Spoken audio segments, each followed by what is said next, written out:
গর্ভে বাচ্চা থাকলে শুধু বেশি খাওয়া নয়, সঠিক খাবার খাওয়া সবচেয়ে জরুরি, না হলে বাচ্চা অনেক গুরুত্বপূর্ণ পুষ্টি থেকে বঞ্চিত হতে পারে।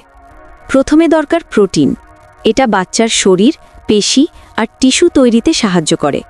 প্রোটিন পেতে মা খেতে পারেন ডিম, মাছ, মুরগির মাংস, ডাল আর দুধ। এরপর দরকার ফলিক অ্যাসিড।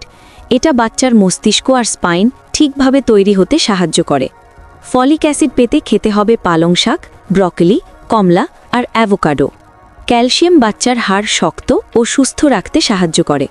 ক্যালসিয়াম পেতে খেতে হবে দুধ, দই, পনির আর ছোট মাছ। আয়রন রক্ত বাড়ায় এবং বাচ্চাকে অক্সিজেন পৌঁছাতে সাহায্য করে।